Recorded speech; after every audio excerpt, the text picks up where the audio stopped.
Good morning. It is Thursday. It is time for work.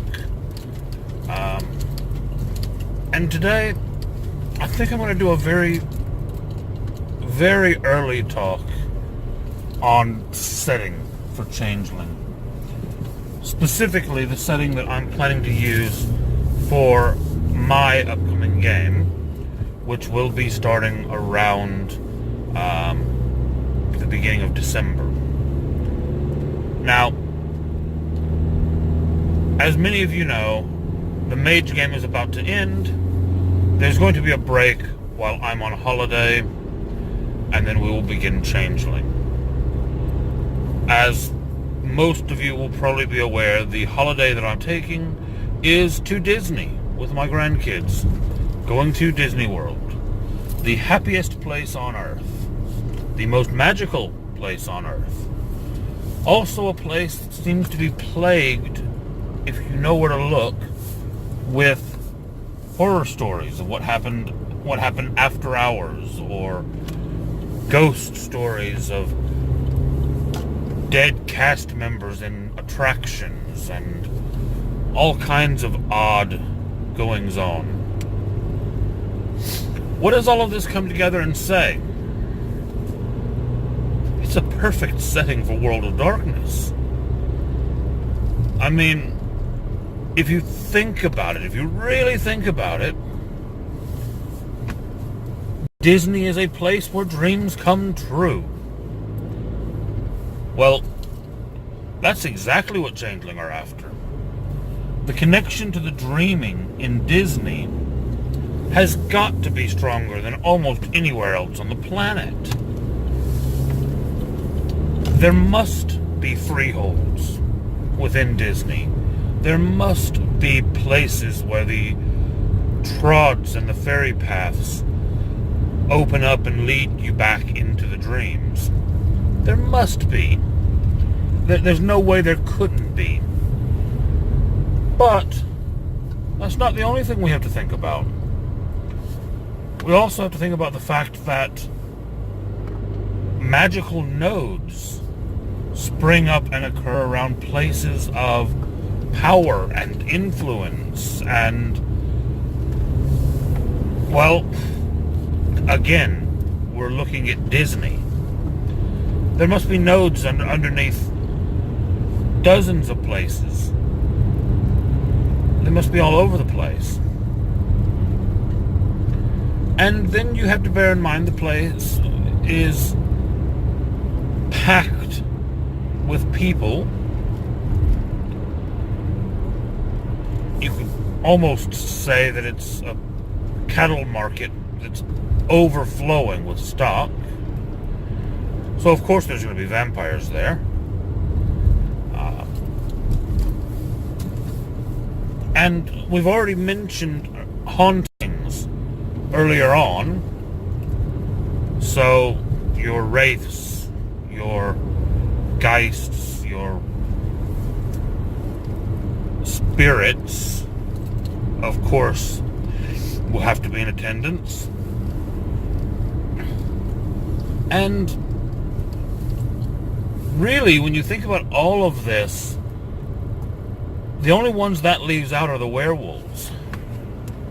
And then you do a little bit of looking into Disney, and you find out about River Country, the original water park that was closed down over a decade ago and has sat, not demolished, just sat, and has been overgrown by nature, untouched. You see where people have snuck in and taken photographs, and the grass has just grown up to swallow the slides. Nature has taken back the park. Well, if that doesn't sound like the work of Gaia and the werewolves, nothing does. Not to mention you have Discovery Island at the center of it all. And Discovery Island was the original zoo area before Animal Kingdom opened.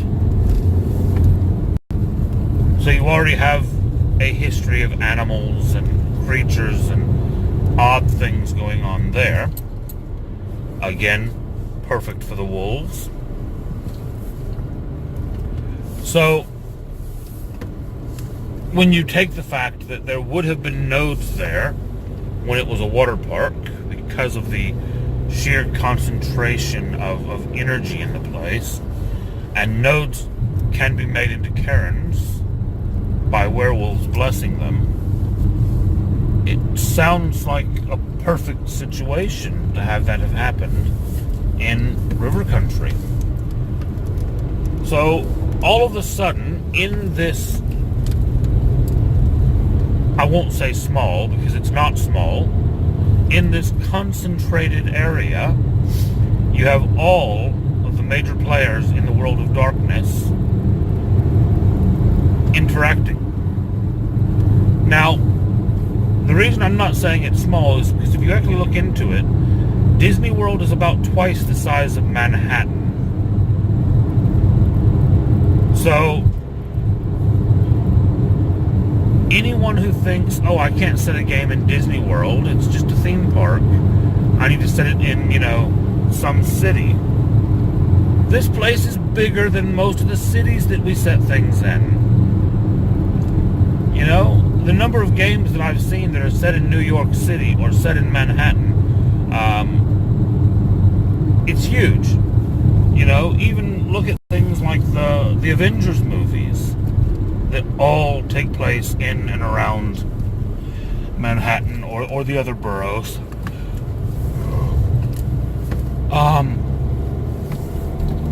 So setting a game in Disney World does not limit your scope at all.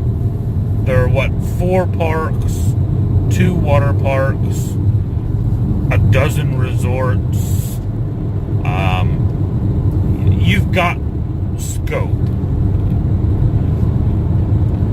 And by putting all of these groups in there, you're going to have some groups that have had to have tenuous political alliances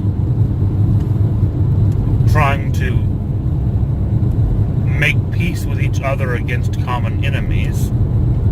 You're going to have some groups that are in open warfare. And you're going to have other groups that would really rather just be left alone, but it's too busy for them to be. This is where I plan to send the group. Now, I don't feel like it's too much of a spoiler to say this, because we still have no idea what the group dynamic is going to be at the moment. We don't know if they're going to be a noble household, or if they're going to be a motley band of adventurers, or if they're going to be a noble and his motley that work for him, or we don't know. We don't know. The group has not yet had the opportunity to get together and decide the makeup of their group. And that makeup will very much determine why they go to Disney. And I'm not, again, giving too much away, because this is going to be kind of session 0, session 1. This is how the game begins. If they're a noble household, they may be sent for political reasons. There will be a changeling court within Disney. Maybe the court that these people are from wants to establish a relationship with that court. Or maybe that court has called for help because one of the other groups has started, edging in on their territory. If they're a motley, if they're not nobles, well, then it's very much more likely that it's not a political reason they're going. Maybe the local court was attacked. Or maybe they've lost contact. Or maybe they've discovered something and they need help retrieving it. Maybe one of the other groups has it. I'm just throwing out ideas here to demonstrate if anyone else is interested in running this kind of setting, that there's not just one way to include a place like this. There's dozens.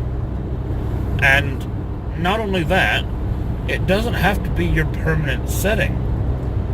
I still haven't decided if the entire game is going to be based around Disney, or if it's just going to be somewhere they go and then return from.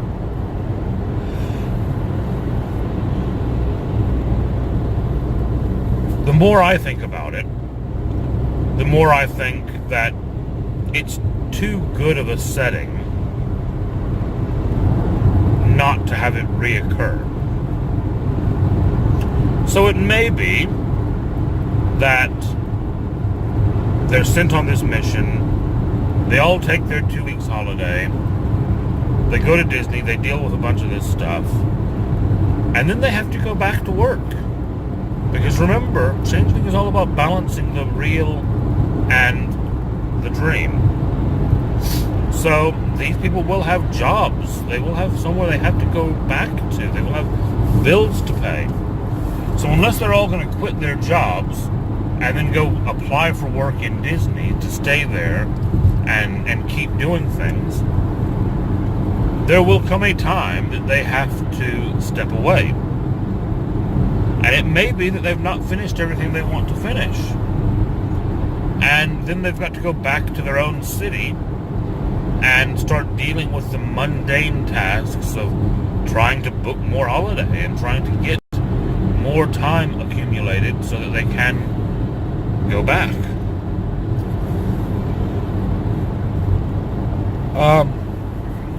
So there we are. The Disney World of Darkness. I think it will be a very interesting setting. I'm really looking forward to it. And it has the added bonus of taking a holiday that I'm already going on. Me, my wife, my stepson, his wife, and my 2 grandkids. And all of a sudden, I'll be able to take in this place from a completely new perspective. You know, I'll be walking around the park, and not only will I be thinking, you know, Annabelle loves this, and because I'm a technical person, I'll not only be thinking, that's really cool how they've engineered that, but now on a third perspective, I'll be thinking, which group of supernaturals would have made their home there? And there you have it.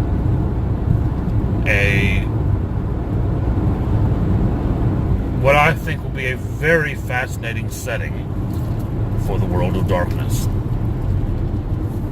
Have a great day. Like, subscribe. I may be back tonight with 2 or 3 more Kith videos, depending on how my work schedule goes. And I'll be back tomorrow morning to chat about some more Changeling-related things. See you then.